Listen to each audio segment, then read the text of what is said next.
Welcome my dear students. कैसे हो आप सब। आज के सेशन से हम सीमैट के लिए प्रैक्टिस सेशन स्टार्ट करेंगे। तो in these sessions we will be doing some previous year questions, कुछ पीवाईक्यूज करेंगे सीमैट के और कुछ एडिशनल प्रैक्टिस क्वेश्चंस करेंगे। ठीक है, I was slightly unwell in past few days, थोड़ा सा थ्रोट इन्फेक्शन था। ठीक है, मैनेज कर लेना अगर थोड़ा सा दिक्कत हो बीच में। चलो स्टार्ट करते हैं सेशन को। और अगर you have not connected with me on Telegram, you can join the Telegram group CATS@MBA और मुझे मैसेज कर सकते हो डायरेक्टली @ADITYAKT। फर्स्ट क्वेश्चन लेते हैं आज के सेशन का। तो question number 1 is a typical CMAT format वाला क्वेश्चन।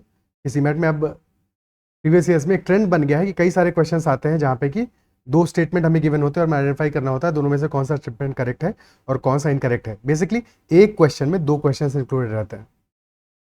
तो the question is, first statement कह रहा है हमारा, in a bag there are a certain number of toy blocks with alphabets A, B, C and D written on them.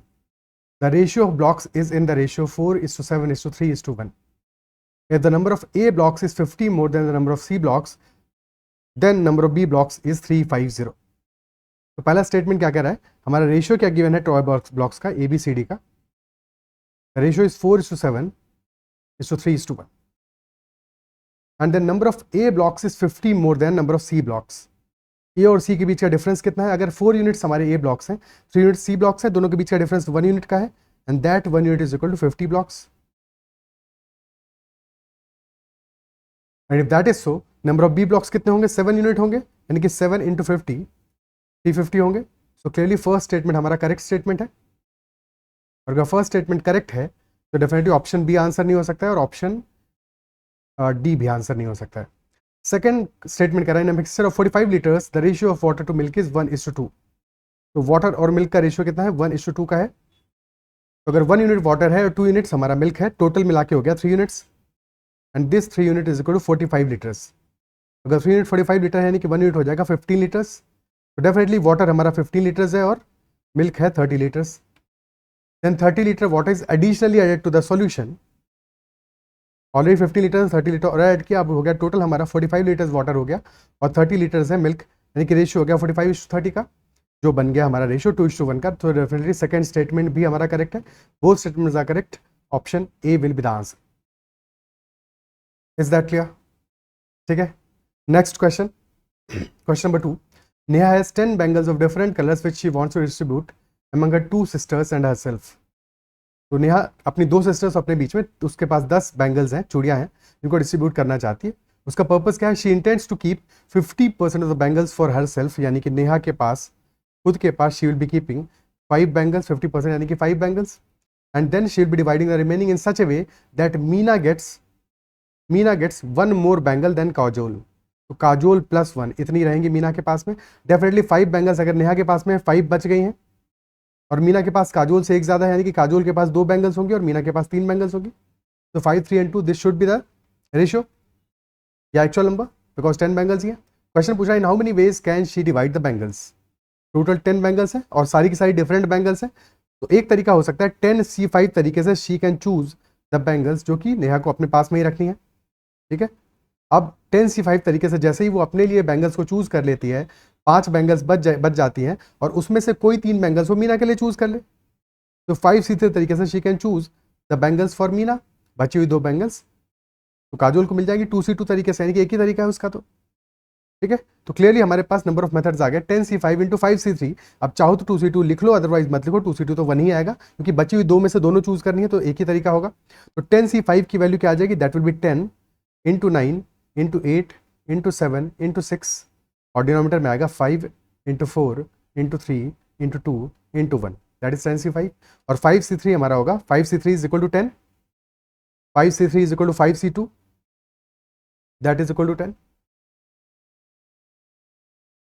अब simplify कर लेते हैं, 10 कट जाएगा हमारा 5 इंटू 2 से, देन 4 से 2 बचा 8 में और 3 से 2 बचा यहाँ पे। तो 2 into 2 4 into 7 28 into 9, 28 into 9 into 10, तो दैट इज 28 इंटू 9 है 252। तो आंसर आ जाएगा 2520। Option D will be the answer. Is it clear? Okay, next question पे मूव ऑन करते हैं। Question number 3। M is a 4-digit number. If the leftmost digit of M is removed, then resulting 3-digit number is 1/9 of M. How many such M's are possible? Now this is the CMAT previous year question. ठीक है, pause करके हर एक question में पहले खुद से solve करने की कोशिश करनी है, उसके बाद में ही उसका सॉल्यूशन चेकआउट करना है. क्वेश्चन कह रहा है M एक 4-digit नंबर है और left most digit of M is removed. Let us से M हमारा नंबर है ABCD. तो लेफ्ट मोस्ट डिजिट क्या हुआ? A हुआ. जब हम A को रिमूव कर देते हैं तो बचा हुआ नंबर क्या हुआ? BCD. और क्वेश्चन ये कह रहा है resulting 3-digit number is 1/9 of M, यानी कि BCD this number is 1/9 of original number that is ABCD. तो दैट इंप्लाइज कि ABCD हमारा 9 टाइम्स है BCD का. ठीक है, how many such M's are possible? For simplification से हम ये मान सकते हैं BCD को इक्वल टू X मान लेते हैं, X मान लेते हैं. ठीक है, 3-digit नंबर है, ये ध्यान रखना है. और ABCD को क्या हम लिख सकते हैं, क्योंकि ये 4 डिजिट का नंबर है, A का प्लेस वैल्यू क्या है 1000, तो this can be written as 1000A plus BCD. और क्योंकि BCD को हमने X मान लिया है, so we can write this as 1000A plus X and that is equal to 9 times X. X को राइट हैंड साइड में लेके चले जाएंगे तो 9x माइनस एक्स हो जाएगा 8x. तो 1000A is equal to 8x. क्या यहां तक बात समझ में आती है? ओके अब 8 से सिंप्लीफाई करेंगे 125 टाइम्स जाएगा, तो 125A is equal to x. ये हमारा इक्वेशन बन गया फाइनली. नाउ क्लियरली x एक 3-digit नंबर है और A भी हमारा एक इंटीजर है. A की वैल्यू 0 तो नहीं हो सकती, बिकॉज जैसे ही तुम A को 0 रख दोगे तो 4-digit नंबर नहीं आ जाएगा हमारा M. तो स्मॉलेस्ट वैल्यू A की पॉसिबल क्या है? A की स्मॉलेस्ट वैल्यू इक्वल टू 1 है और उसके लिए x हमारा आ जाएगा 125 और x 125 का मतलब ये हुआ कि M हमारा आ जाएगा 1 और फिर 125. तो that is our first possibility. A equal to 2 रखेंगे तो ये नंबर आ जाएगा 250. x will B 250. 3 रखोगे तो ये नंबर आ जाएगा 375. 4 रखोगे दिस विल बी 4500. 5 रखोगे दिस विल बी 5625. देन 6 के लिए दिस विल बी 6750. 7 के लिए 7875. और जैसे ही तुम 8 रखोगे, A इज इक्वल टू 8 रखोगे तो 125A हमारा 1000 हो जाएगा. A इज इक्वल टू 8 के लिए this will be equal to 1000. और 1000 हमारा x हो नहीं सकता बिकॉज x एक 3-digit नंबर है. क्लियरली 8 नहीं हो सकता, 8 या फिर उससे बड़ी कोई भी वैल्यू नहीं हो सकती. तो 1 से लेकर 7 तक की वैल्यूज आर पॉसिबल वैल्यूज. तो डेफिनेटली M के 7 पॉसिबल सॉल्यूशंस होंगे. ऑप्शन डी हमारा आंसर आ जाएगा. क्या ये बात अप्रिशिएट कर पा रहे हो? क्लियर है? ठीक है, नेक्स्ट क्वेश्चन करते हैं. Next is a trader marked his goods at 20% above the cost price. He sold half the stock at the marked price, 1 quarter at a discount of 20% on the marked price, and the rest at a discount of 40% on the marked price. So his total gain is how much? कितना होगा उसका total gain? Question में हमें बताया है कि good उसको mark किया है 20% above the cost price और हाफ स्टॉक को सेल कर रहा है मार्क प्राइस पे, 1 क्वार्टर को सेल कर रहा है 20% मार्क प्राइस पे और रेस्ट को सेल कर रहा है 40% डिस्काउंट के बाद on the mark price. Okay, so let us assume कि हमारा cost price of a good is equal to ₹100. Cost price को ₹100 मान लिया. और अगर कॉस्ट प्राइस ₹100 है और मार्क प्राइस कितना होगा? मार्कअप किया है 20% से, यानी कि +20 से मार्कअप किया है, तो मार्क प्राइस आ जाएगा हमारा ₹120. नाउ क्योंकि हम हाफ स्टॉक 1 क्वार्टर में डील कर रहे हैं, यानी कि 1/4 हाफ और 1/4 में डील कर रहे हैं, तो हम मान लेते हैं टोटल हमारे पास स्टॉक जो है वो 4 क्वांटिटीज है. ठीक है, या फिर x मान लोगे तो x/2 x/4 हो जाएगा, उसमें भी कोई प्रॉब्लम नहीं है, बट 4 मान लोगे ज़्यादा आसान रहेगा. तो 4 में से पहला हमारा क्या है? हाफ द स्टॉक को, यानी कि 2 यूनिट्स को हमने सेल किया है एट द मार्क प्राइस, यानी कि 2 यूनिट्स को हमने सेल किया है कितने पे? 240 पे, 120 ईच पे, यानी कि 240 पे सेल किया है. अब बचा हुआ स्टॉक 1 क्वार्टर स्टॉक को, यानी कि 1 स्टॉक को हमने सेल किया है किस पे? 20% डिस्काउंट के बाद में सेल किया है. और मार्क प्राइस अगर 120 है तो 20% का डिस्काउंट क्या होगा? -1/5, यानी कि -24. तो that will be equal to 96, यानी कि 96 पे सेल किया होगा. और एक और स्टॉक जो बच गया उसको 40% डिस्काउंट पे सेल किया, यानी कि 48 का डिस्काउंट दिया होगा. 120 - 48 यानी कि 72 रुपीज पे सेल किया होगा. टोटल 4 स्टॉक्स है, तो कॉस्ट प्राइस कितना आएगा? 400 आएगा. 400 कॉस्ट प्राइस आएगा. और सेल कितने पे किया? 240 + 96 + 172, 90 + 70 is 160, 168, यानी कि 408 पे सेल किया. तो 400 का आइटम हमने 408 पे सेल किया, यानी कि 8 रुपीज़ का प्रॉफिट होगा. और 8 रुपीज़ का प्रॉफिट हो रहा है 400 पे, तो प्रॉफिट परसेंटेज आ जाएगा 8 डिवाइडेड बाई 400 इंटू 100, 2 जीरो से 2 zero get 2% will be our profit percent. Option A will be the answer. Is that clear? क्या ये बात समझ में आती है? ठीक है.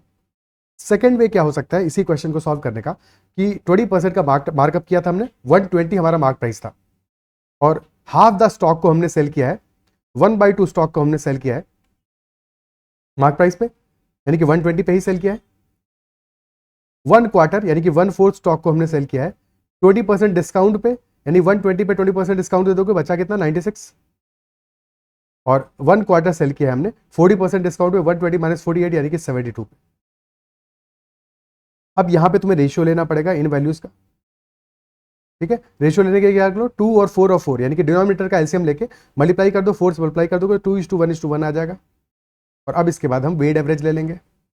वेट एवरेज ले लेंगे. ठीक है, वेट एवरेज लेने का भी आसान तरीका क्या होगा कि किसी एक वैल्यू पे जीरो कर दो, किसी एक वैल्यू को जीरो कर दो और उसके अराउंड निकाल लो. सो अगर हम 96 को जीरो कर दें तो this is -24 and this is +24. तो वेट एवरेज क्या आ जाएगा, 96 + 24 इंटू 2 -24 इंटू 1 डिवाइडेड बाई 2 + 1 + 1, यानी डिवाइड बाई 4. तो दिस विल बी 96 + 24/4, यानी कि 96 + 6 दैट इज 102. और क्योंकि ये सारी वैल्यूज हमने परसेंटेज में मानी हुई थी, ठीक है, तो 102% हमारा आ रहा है, या फिर 100 हमारा कॉस्ट प्राइस था तो 102 पे हम सेल कर रहे हैं इफेक्टिवली, यानी कि 2% हमारा प्रॉफिट हो जाएगा. तो क्या ये बात अप्रिशिएट कर पा रहे हो, समझ पा रहे हो? दोनों में से किसी भी मेथड से करो, कोई दिक्कत नहीं है, दोनों मेथड समझ में आने चाहिए. क्लियर है? ओके, नेक्स्ट क्वेश्चन करते हैं.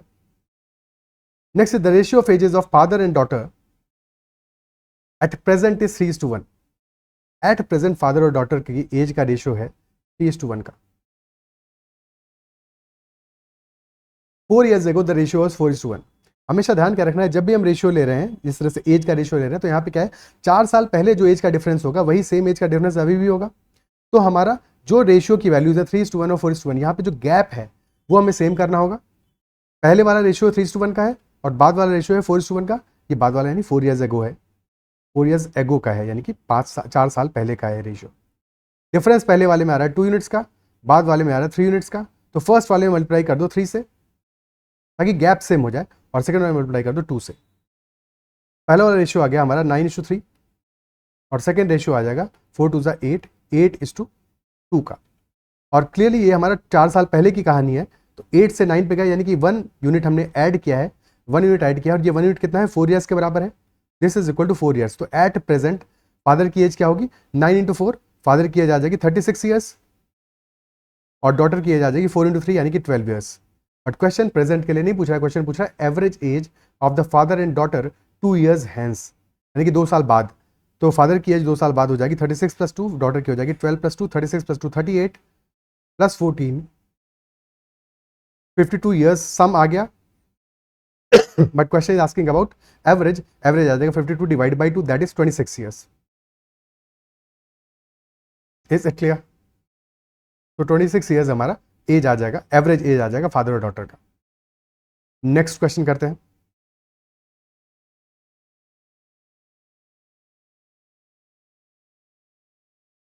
Next question is saying, in a shop, mark price of an article is worked out in such a way that it generates a profit of 33.33%. What should be the discount percent allowed on the mark price during a sale so that the final profit made is 20%? तो initially markup कितने से किया है, 33.33% से, क्योंकि question यही कह रहा है मार्कअप इस तरह से किया है कि प्रॉफिट हमारा जनरेट हो रहा है 33.33%, यानी कि मार्कअप किया है 33.33% से. तो इफेक्टिवली अगर 100 यूनिट का 100 हमारा कॉस्ट प्राइस था, तो मार्कअप के बाद में मार्क प्राइस इज 133.33, और सेल इस तरह से किया है so that final profit made is 20%, यानी कि फाइनली सेलिंग प्राइस हमारा कितना हो जाएगा 120. 120 डिस्काउंट कितना हो रहा है 133.33 का अमाउंट का आर्टिकल अगर हम 120 में सेल कर रहे हैं, दैट इंप्लाइज की 13.33%, 13.33 का हम डिस्काउंट दे रहे हैं, विच इज इफेक्टिवली 10% का डिस्काउंट. तो क्वेश्चन तो खत्म हो गया, 10% डिस्काउंट, ऑप्शन बी आंसर आ जाएगा. क्या ये बात क्लियर है? ठीक है, okay.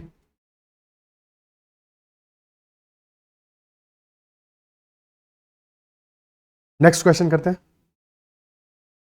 A certain principal amounts to rupees 15,000 in 2.5 years and to rupees 16,500 in 4 years at the same rate of interest. So we have to find the rate of simple interest. क्या होगा? 2.5 years के बाद में जो हमारा amount है that is 15,000 rupees और 16,500 ये अमाउंट हमारा बना जा रहा है इन 4 years. In 4 years the amount is 16,500. So difference कितना है 1.5 years का. 1.5 years का इंटरेस्ट का डिफरेंस है and that difference is equal to 1,500 rupees. तो 1,500 रुपीज हमारा इंटरेस्ट है 1.5 years का, यानी कि 1 year का इंटरेस्ट क्या होगा? 1 year का सिंपल इंटरेस्ट आ जाएगा. That will be equal to 1,500 divided by 1.5 which is equal to 1,000 rupees. तो यहाँ से हम 1,000 रुपीज अब सिंपल इंटरेस्ट की वैल्यू हमें मिल गई है. So we can find out the principal amount from here, क्योंकि 2.5 years के बाद का हमें अमाउंट गिवन है दैट इज 15,000. तो 15,000 में से we will be subtracting 2.5 years का सिंपल इंटरेस्ट दैट इज 2,500. तो principal amount will be 12,500 rupees और 1 year का सिंपल इंटरेस्ट कितना है? 1,000 रुपीज है. तो रेट ऑफ सिंपल इंटरेस्ट हमारा कितना आ जाएगा? That will B 1,000 upon 12,500 into 100. 2 0 से 2 0 गए. 125 का 8 टाइम्स है 1,000. So 8% will be our rate of interest. Option C will be the answer. क्या बात समझ में आती है? ठीक है. Next question. In June 2020 the ratio of boys to girls in a college was 3:2. तो जून 2020 में ratio of boys and girls कितना है? 3:2 का है. But in September 2020, there were 80 fewer boys and 20 fewer girls in the college. 80 boys कम है और 20 girls कम है. Order हमेशा ध्यान रखना है ऐसे क्वेश्चन में, कभी कभी ऑर्डर रिवर्स करके दे देते हैं. And the ratio of boys to girls is 7:5 now.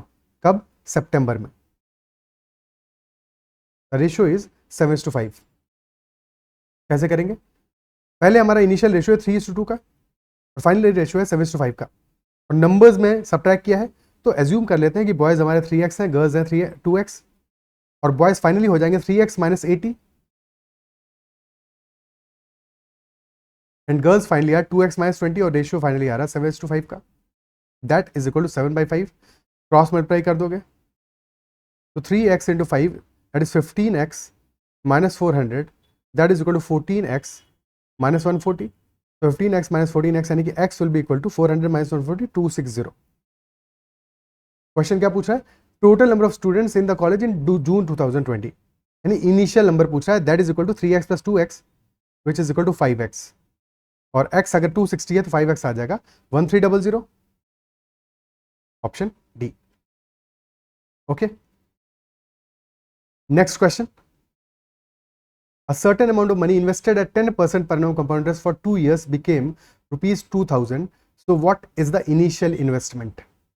10% compound interest से इन्वेस्ट किया है. तो अगर अमाउंट हमारा 10 था, 10% का मतलब क्या हुआ? 1/10 का इंटरेस्ट मिल रहा है. देखिए 10 अमाउंट है, एक ईयर में हो जाएगा 11, फिर नेक्स्ट ईयर फिर 10% मिलेगा, 10 से हो जाएगा 11, यानी इफेक्टिवली 100 अमाउंट हमारा 121 हो जाएगा. और हमें वैल्यू यहाँ पे अमाउंट की गिवन है कि 2 years के बाद में दैट इज 2,000, यानी 121 की वैल्यू गिवन है that is equal to 2,000 rupees. तो 100 क्या होगा ये हमसे क्वेश्चन पूछ रहा है. बेसिकली 100 अपॉन 121 इंटू 2000 की वैल्यू हमें निकालनी है. दैट विल बी 2 के बाद आएंगे 5 zeros डिवाइडेड बाई 121. अब देयर आर मल्टीपल मेथड्स. या तो इसको हम सॉल्व करें यहाँ से डिवाइड करके, जो कि बेटर मेथड नहीं होगा, उससे बेटर मेथड को देखते हैं, पर पहले इसको सॉल्व कर लेते हैं. ठीक है. 121 से एक बार जाएगा, फिर बच गया हमारा 79, 790 हो गया, फिर 12 6 72. ठीक है. 726 यानी कि 730, 64 बचा, 64 640 हो गया, 12 5 यानी कि 165 हमारा आंसर आ रहा है. तो clearly answer will be option C. तो डिवाइड करके भी हमारा काम बन जा रहा है. ऑप्शन सी हमारा आंसर आ रहा है. ठीक है. बट और क्या मेथड हो सकता था? बजाय कि ऐसे जाने के हम ऑप्शन से भी जा सकते थे, क्योंकि हमें पता है कि हमारा अमाउंट 10% का हमें इंटरेस्ट मिल रहा है, 2 years के मिल रहा है, इफेक्टिवली 21% का इंटरेस्ट मिलेगा. 10 + 10 + 1/100, अरे 10 + 10 + 100/100 यानी कि 21% का इंटरेस्ट मिलेगा. इजंट इट सो? ये तो याद ही होना चाहिए 2 years के लिए. 21% का अगर इंटरेस्ट मिल रहा है तो ऑप्शन ए तो आंसर नहीं हो सकता. 856 से 21% का इंटरेस्ट ऐड करोगे 2000 आंसर आ सकता है क्या? कभी नहीं आ सकता. सिमिलरली 1275 पे भी 21% इंटरेस्ट ऐड करोगे, 21% यानी कि ऑलमोस्ट 1/5 हुआ, 1/5 आएगा इसका कितना आएगा 1/5? 1/5 हमारा 250 के आसपास की वैल्यू आएगी, तो क्लियरली ये भी हमारा 1550 के आसपास या फिर 40 के आसपास आंसर आएगा। 2000 नहीं हो सकता, तो डी भी आंसर नहीं हो सकता। अब बी और सी में से किसी एक को हमें चेक करना पड़ेगा, किसी भी एक ऑप्शन को चेक कर लो। लेटेस्ट हमने बी को चेक किया, 1625 है, 21% इंटरेस्ट है, 20% कितना होगा 1/5, 20% हो जाएगा 1/5 डिवाइड बाई 5 करोगे, यानी कि ये आ जाएगी वैल्यू हमारी 320 + 5, 325 आ गया, और 1% आएगा 16.25, यानी कि 341.25 ये आ गया हमारा टोटल 21% इंटरेस्ट। ऐड करोगे 1625 में, तो this will be 1666.25 rupees and not equal to 1966.25 rupees and not equal to 2000 से कम वैल्यू आ रहा है, तो डेफिनेटली जो हायर वैल्यू है हमारा option C, that will be the answer. तो अप्रॉक्सीमेट करके इस तरह से भी आंसर निकाल सकते हो। क्या ये बात अप्रिशिएट कर पा रहे हो? ठीक है, नेक्स्ट क्वेश्चन करते हैं। 12 men can do a work in 8 days. 16 women can do the same work in 6 days. In how many days will 5 men and 3 women complete the work? 12 men कर रहे हैं 8 days में, तो क्या इस बात को समझ पा रहे हो कि अगर 12 men कर रहे हैं 8 days में, तो एक आदमी कितने दिनों में करेगा? एक आदमी कर रहा है, तो यहाँ पे 12 से डिवाइड कर रहे हो, तो इधर 12 से मल्टीप्लाई कर दोगे, यानी कि 1 man will be doing the same work in 12 8 96 days. Similarly अगर 16 women कर रही हैं 6 days में, तो 1 woman कितने दिनों में करेगी? 16 into 6, यानी कि 1 woman will be doing the same work in 96 days. Basically एक मैन को भी 96 डेज लग रहे हैं, एक वुमन को भी 96 डेज लग रहे हैं, तो इफेक्टिव एफिशिएंसी दोनों की 1 मान सकते हैं, इक्वल होगी एफिशिएंसी। अगर 1 एफिशिएंसी है तो वर्क हमारा आ गया 96 यूनिट्स, 1 into 96। और 5 men और 3 वुमेन को कितना टाइम लगेगा? 5 men को एफिशिएंसी है 5 यूनिट्स, 3 वुमेन की एफिशिएंसी है 3 यूनिट्स, तो time taken will be equal to work divided by efficiency. Work is 96 और एफिशिएंसी है 5 + 3 96/8, so that will be equal to 12 days. So our answer in this case will be equal to 12 days. Easy question.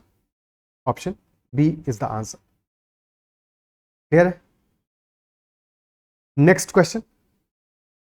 3 wheels making 60, 36 and 24 revolutions in a minute start with a certain point in their circumference onwards.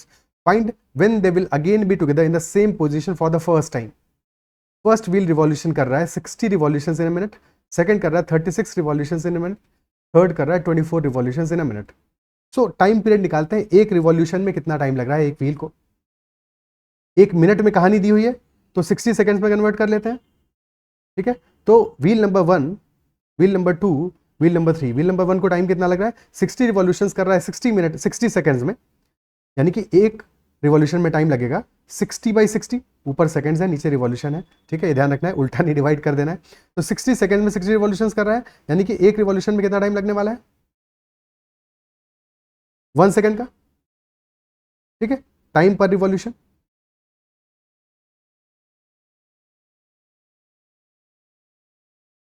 Second case में 36 revolutions हो रहे हैं 60 seconds में, तो 60 second by 36 revolution, 36 revolution, तो ये आ रहा है 5/3, 5/3 सेकेंड का टाइम लग रहा है। और थर्ड केस में 60/24, यानी कि दिस इज 5/2 सेकेंड का टाइम लग रहा है। और क्वेश्चन हमसे कह रहा है कब वो दोबारा से सेम पोजीशन पे स्टार्ट करेंगे, यानी कि हमें बेसिकली एलसीएम लेना पड़ेगा 1 सेकेंड, 5/3 सेकेंड और 5/2 सेकेंड का।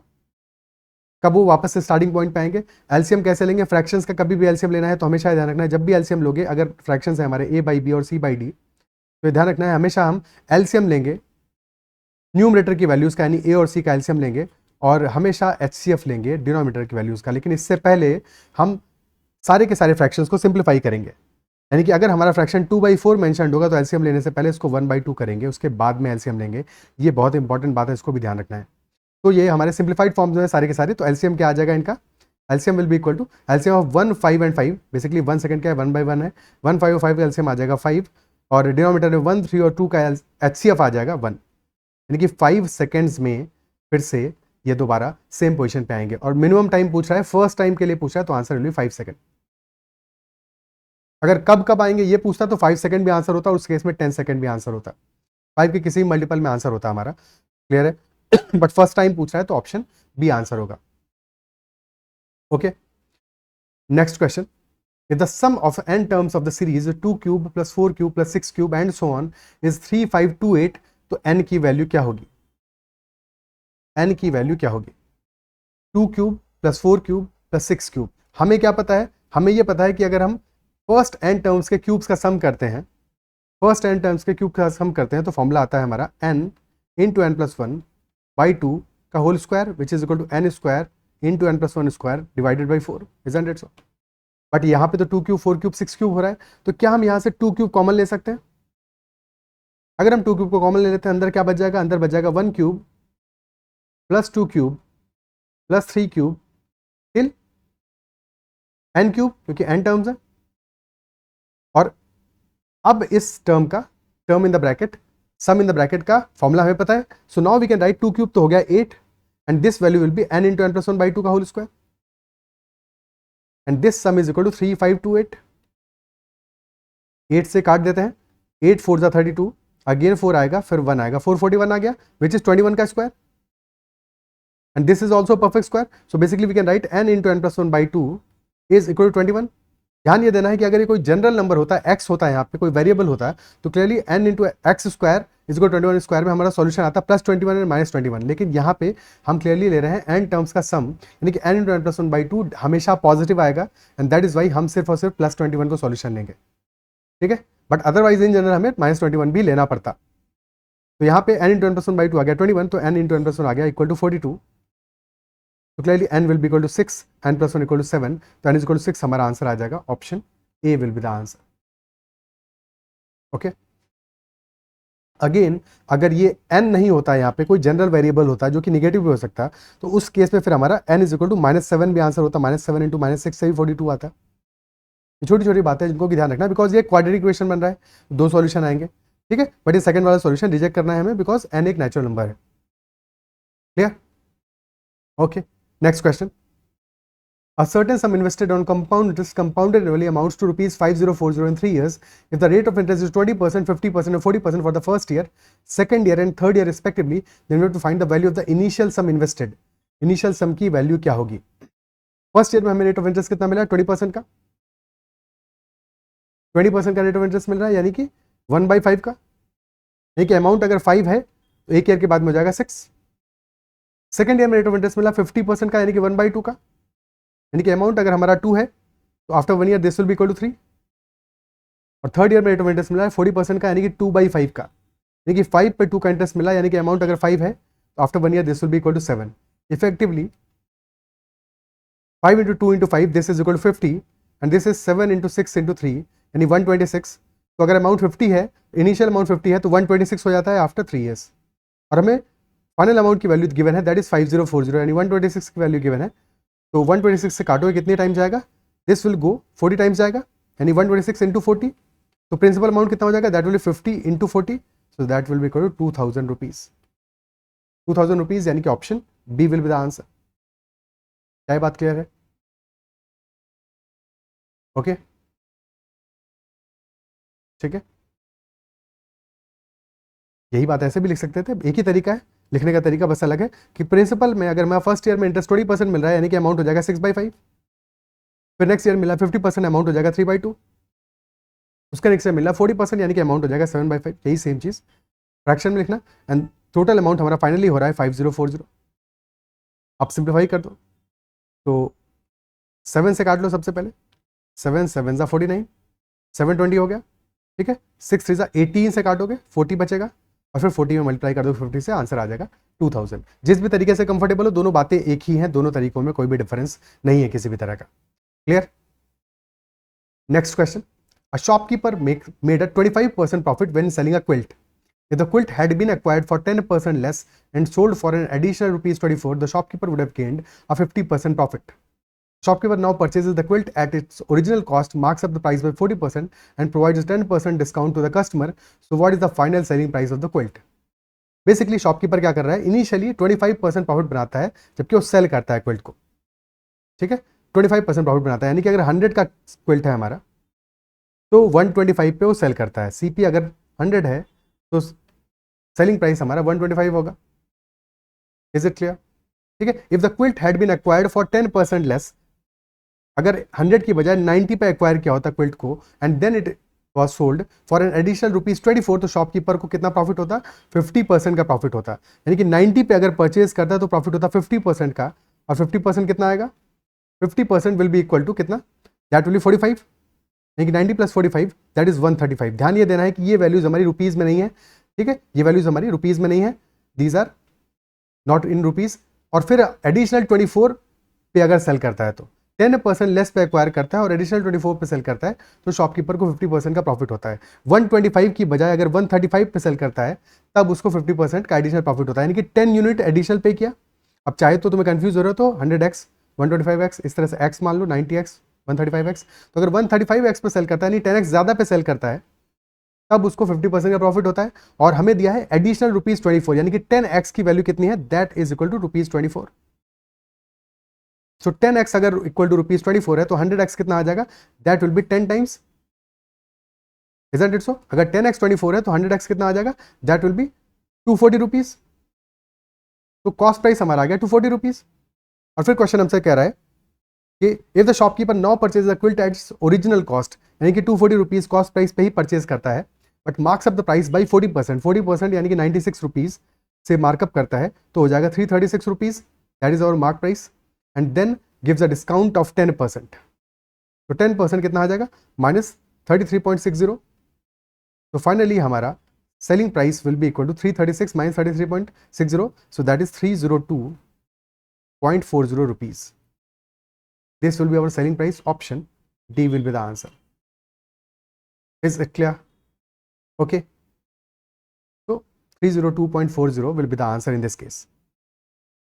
Next question करते हैं. Next is average age of 1/4 of the class is 40% of the class average. So we have to find the ratio of average of the remaining class to that of the entire class. Average of 1/4 of the class is 40% of the class average. तो अगर class average का 2/5 है हमारा, 1/4 of the class का average, isn't it so? तो 1/4 of the class का मतलब क्या हुआ कि 1:3। अगर हम एक क्लास को 4 यूनिट्स में डिवाइड करें तो 1 यूनिट यानी 1/4 ऑफ द क्लास का जो एवरेज है that is 40% of the class average. तो अगर क्लास एवरेज हमारा 40% यानी कि 5 मान लेते हैं, अगर हम क्लास एवरेज को 5 मान लें तो 2 एवरेज है इनका, तो इनका एवरेज 2 है और ओवरऑल एवरेज हमारा 5 आ रहा है, isn't it so? तो अगर मान लेते हैं average of the remaining class is equal to x, weight average निकाल लेते हैं, तो 1 × 2 + 3x and that divided by weight कितना है 1 + 3 that divided 4, this is equal to 5, यानी 3x + 2 इज इक्वल टू 20, तो 3x is equal to 18, x will be equal to 6। तो यानी कि रिमेनिंग क्लास का एवरेज कितना आ गया, दैट इज इक्वल टू 6 आ गया, और ओवरऑल क्लास का एवरेज हमारा 5 है, तो रेशियो आ गया 6:5 का। Option B is the answer. क्या ये बात क्लियर है? ऑप्शन बी हमारा आंसर आ जाएगा। ओके, ठीक है। इसी क्वेश्चन को करने का एलिगेशन से भी किया जा सकता था। एलिगेशन से कैसे करते हैं, क्योंकि 1:3 का रेशियो की मैंने 1/4 क्लास और बचा हुआ क्लास है 3/4 क्लास, और हमें ये पता है कि 1/4 क्लास का एवरेज कितना है 40% है, यानी कि अगर 1/4 क्लास का एवरेज 2 मान लेते हैं, ओवरऑल एवरेज हमारा 5 आ जाएगा। ओके, एंड लेट अस से कि बची हुई क्लास का एवरेज x है, और ये रेशियो कितना है, रेशियो है हमारा 1:3 का, एंड दिस डिफरेंस इज 2 और 5 का डिफरेंस कितना है, that is equal to 3 units, यानी कि 3 पॉइंट्स ये हमारा 3 के बराबर है, यानी कि 1 point is equal to 1, so this will be equal to 1, तो 5 + 1 यानी x हमारा इक्वल टू 6 आ जाएगा यहाँ से, तो 6:5 का रेशियो आ जाएगा। Option B will be the answer. तो एलिगेशन से भी इसको कर सकते हो। क्या ये बात समझ में आती है? ओके, तो these are all the questions in this session. I believe session पसंद आया हो, क्वेश्चन समझ में आओगे। किसी भी क्वेश्चन में कहीं डाउट रहा हो तो कमेंट में जरूर मेंशन करना। अगर सेशन पसंद आया तो उसको लाइक जरूर करना है। अगर अब तक चैनल सब्सक्राइब नहीं किया है तो जरूर करना है। And you can also connect with Telegram at ADITYKT and join the group CAT-ZAT MBA। That is all for this session. Bye, take care.